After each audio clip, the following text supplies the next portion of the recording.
Welcome back to the Sports Source. This segment brought to you by Games and Things. For years, they have provided big items to folks looking to outfit a game room. Foosball tables, air hockey tables, pool tables, of course, ping pong. They've got it all. Now they have some smaller games in there. Well, they always have, but they've got a new one called Boss Toss that you ought to check out because it's kind of hot at the moment. People who go in there wind up playing it in their showroom. It's a fun game. It's kind of a cross between cornhole and darts, but Boss Toss. Check that out. They've got all kinds of things. They've got darts down there. They've got all the accessories you would need. They've also got home theater seating, bar stools. You name it, they got it. OurGameRoom.com to learn more or go see their showroom, Games and Things. All right, we are miles behind, so unfortunately this is going to be a quick segment on a segment that needs more time, and that is NCAA President Mark Emmert came out this week and basically admitted that the writing is on the wall. He said that with name, image, likeness changing things, it's probably the right time to consider a more decentralized NCAA. Fewer constraints put in place over athletes, field hockey and other sports being viewed differently than football. That makes sense, but I still wonder about Title IX will impact that because that's a law. That's not the NCAA.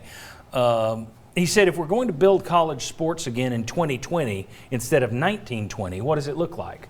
I know no one likes the NCAA or Mark Emmert, but I thought that's a good way of looking at it because they are trying to pigeonhole the situation into a formula that was built 115 years ago.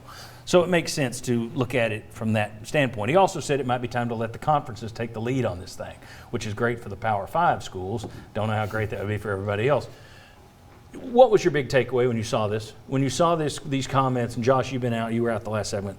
Your mic is good, so we'll get you in a second, Vince. But Josh, what was your big takeaway when you saw these comments from Mark Emmert?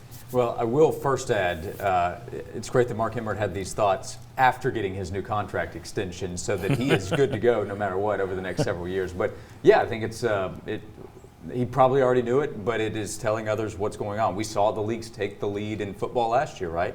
When football was going to happen, it was the power conferences that essentially decided whether football was being played or not, and if the group of five would have an opportunity to play them. So, like it or not, I think it's the inevitable future of football, and then it'll affect other sports too.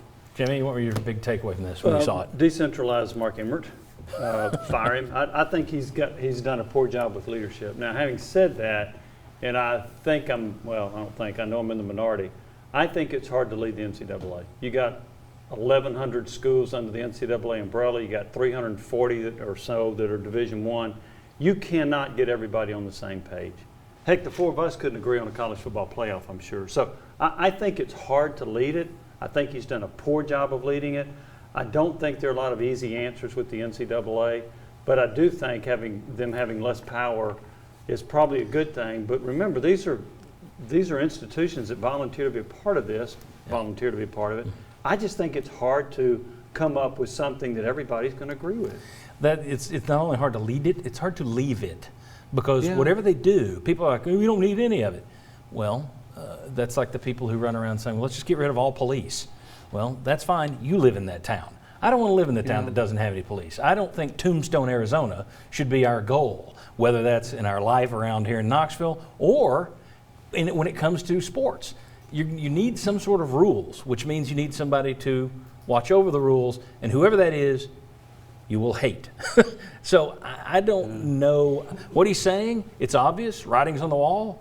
I don't know what the next step is, though. Vince, what was your takeaway when you saw these comments from Mark Emmert? I guess I didn't really interpret it as less rules. I guess I looked at it as the rules not being the same for everybody, more so than just us stepping away and you guys do your own thing. Now, having more of the conferences take a lead on some issues, yes, I think that is something that we've already seen. But football is kind of on its own as it is anyway. I thought the comments were self-reflective a little bit, and that's a positive. Because normally they don't point out things that are the obvious about them, and that's what they do. They wanted everything is fair, everything's fair. I mean, there's so many things about the NCAA that you'd like to see them adjust to common sense versus, well, everything fair, other than obviously Title IX, which they have to.